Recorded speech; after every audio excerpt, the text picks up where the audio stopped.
Hi, welcome back to my channel. இன்னைக்கு என்ன vlogல பார்க்க போறோம்னா, நம்ம வந்து லாஸ்ட் vlogல சொல்லியிருந்தோம், பூந்தமல்லி கோயிலுக்கு நாங்கள் போயிருந்தோம் இல்லையா, அந்த கோயில் பற்றி ஃபுல் டீட்டெயில் இந்த vlogல கொடுக்குற சொல்லியிருந்தேன். வாங்க இப்போ நம்ம வீடியோக்குள்ள போகலாம்.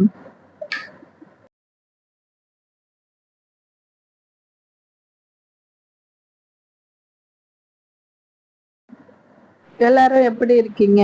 நல்லா இருப்பீங்கன்னு நினைக்கிறேன்.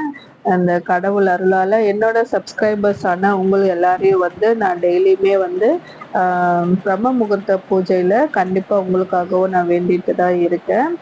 புதுசா பார்க்குறவங்க வந்து சப்ஸ்கிரைப் பண்ணிட்டு பாருங்க. அப்பதான் நான் போற vlogs எல்லாமே உங்களுக்கு எல்லாமே வரும். அதனால நீங்க சப்ஸ்கிரைப் பண்ணிட்டு பாருங்க. அதே மாதிரி யாருமே ஸ்கிப் பண்ணாம பாருங்க. மேக்ஸிமம் உங்களுக்கு என்னோட சேனல்ல பார்த்தீங்கன்னா மேக்ஸிமம் எல்லாருமே ஸ்கிப் பண்ணி தான் பார்க்குறீங்க. அதனால நம்ம போடுற ஒரு வீடியோக்குமே நிறைய எஃபெக்ட் போட்டு தான் போடுறோம். அதனால கொஞ்சம் ஸ்கிப் பண்ணாம பார்த்தீங்கன்னா ரொம்ப நல்லா இருக்கும். இந்த vlog வந்து நல்லாவே இன்ட்ரெஸ்டிங்காகவும் இருக்கும். கண்டிப்பா பாருங்க. இப்போ பார்த்தீங்கன்னா நம்ம வந்து காலையிலேயே செவ்வாய்க்கிழமை காலையில புரட்டாசி 1 அன்னைக்கு வந்து செவ்வாய்க்கிழமை வந்தது. அன்னைக்கு தான் நம்ம வந்து பூஜை பண்ணியிருந்தோம். மார்னிங் பிரம்ம முகூர்த்த பூஜை நான் செஞ்சது தான் இது எல்லாமே உங்களுக்கு லாஸ்ட் vlogலேயே உங்களுக்கு போட்டிருப்போம். அது கண்டினியூட்டி தான் இந்த vlogலுமே நம்ம பார்க்க போகிறோம். நாளைக்கு காலையில வந்து அன்னைக்கு 3:30க்குலாம் வந்து ஸ்டார்ட் ஆயிடுச்சுங்க அன்னைக்கு நாள். ஏன்னா எனக்கு வந்து இப்போவுமே வந்து கொஞ்சம் த்ரோட் பெயின் அந்த மாதிரி ப்ராப்ளம் வந்திருக்கு. அதனால தான் இப்போ நீங்க பேசும்போதே உங்களுக்கு தெரிஞ்சிருக்கும். நார்மலா பேசுறதை விட இப்போ வந்து கொஞ்சம் இதுவாக தான் இருக்கும். கொஞ்சம் அட்ஜஸ்ட் பண்ணிக்கோங்க. நம்ம வந்து நார்மலா இப்போ செஞ்ச மாதிரியே எப்போவுமே வெளியில வந்து வாசக்கால் பூஜை பண்ணிட்டு விளக்கெல்லாம் ஏற்றிட்டு தீப தூப ஆராதனை எல்லாமே காட்டிட்டு அதுக்கப்புறமா தான் உள்ள விளக்கு ஏற்றுவோம். அந்த 5:30க்குள்ளேயே ஏற்றிடுவேங்க. இது பார்த்தீங்கன்னா நம்ம வந்து 5:30க்குள்ளேயே ஏற்றியாச்சு. இதில் ஒரு சந்தோஷமான விஷயம் என்னன்னா, நம்ம vlog கண்டினியூ பார்க்குறவங்களுக்கு தெரியும். இது வரைக்கும் வந்து நம்ம வீட்டில் ஒரு துக்கமான ஒரு சம்பவம் நடந்துருச்சு சொன்னேன் இல்லையா, அதனால நம்ம வந்து என்னோட எல்லா பூஜையிலுமே நீங்க பார்த்துருந்தீங்கன்னா தெரியும், மினி vlogல கற்பூரம் ஏற்றி வந்து நான் வழிபட்டிருக்க மாட்டேன். கற்பூரமும் தேங்காவும் உடைக்கக்கூடாது அப்படின்னு சொல்லியிருந்தாங்க. இந்த புரட்டாசி 1லேருந்து வந்து எங்களுக்கு அது எல்லாமே முடிஞ்சிருச்சு. அதனால இந்த vlog வந்து நான் ரொம்ப சந்தோஷமா செஞ்சிருந்தேன். புரட்டாசி 1லேருந்து எனக்கு ஹெல்த் இஷ்யூ இருந்தது. பரவாயில்ல, நம்ம கடவுளுக்காக செய்யும்போது எல்லாத்தையுமே தாண்டி கடந்து தான் போகணும். அந்த மாதிரி தான் நான் வந்து இந்த பூஜையும் நல்லபடியாக செஞ்சுருந்தேன். எனக்கு வந்து கற்பூர ஆரத்தி இதெல்லாம் காட்டி முடிக்கும்போது தான் அது ரொம்ப திருப்தியாக இருந்துச்சு.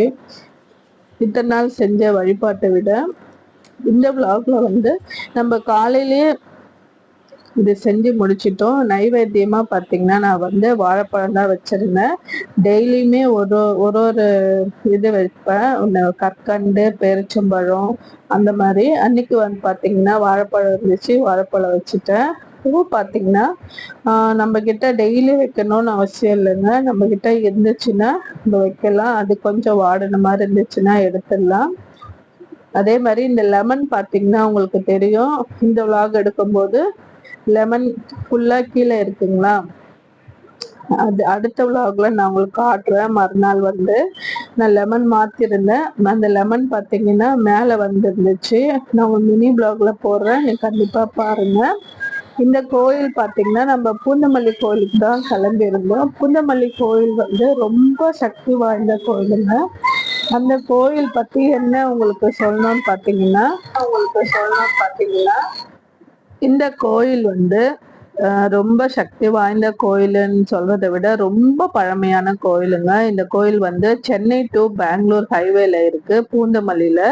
இது வந்து சுமார் ஒரு 1100 ஆண்டுக்கு பழமையான வரதராஜ பெருமாள் கோயிலுன்னு சொல்லி இங்க சொல்லுவாங்க. இது வந்து புஷ்ப பேரு சேத்திரம், பூவிருந்த சேத்திரம் அப்படின்னும் சொல்லுவாங்க. இது கட்டினது பாத்தீங்கன்னா கிபி 10ஆம் நூற்றாண்டுல பெரிய சோழ மன்னன் பராந்தக சோழன் அப்படின்னு ஒரு மன்னன் தான் கட்டினாரு. அவரோட பீரியட்ஸ் பாத்தீங்கன்னா 907 to 954 A1ல அப்போ இருந்த ஆட்சியில கட்டப்பட்டதா இந்த கோயில். இதோட கதை பாத்தீங்கன்னா, இது எப்படி இந்த கோயில் வந்துச்சு அப்படின்ற கதை பாத்தீங்கன்னா, இது ராமானுஜர் குருவான திருக்கச்சி நம்பி அவரோட ஸ்தலம் அப்படின்னு சொல்றாங்க.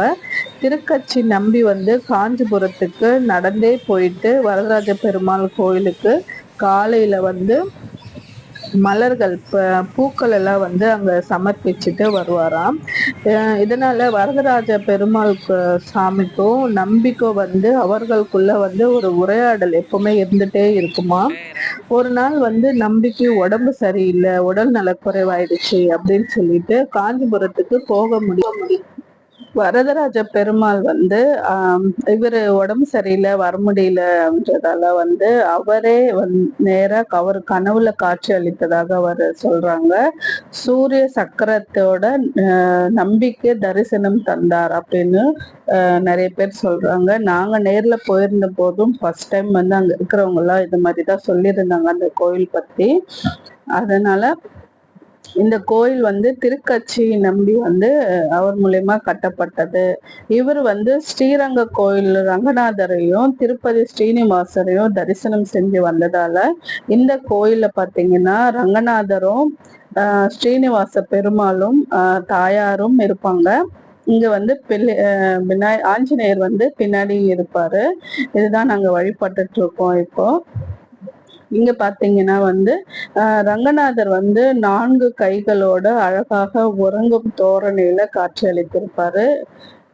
அதையும் நீங்க வந்து பார்க்கலாம். இங்க வந்து தாயார் மகாலட்சுமி தாயார் ஸ்தலமும் இங்க தனியா இருக்கும். அவங்கள வந்து பூவிருந்த தாயார் அப்படின்னும் சொல்லுவாங்க.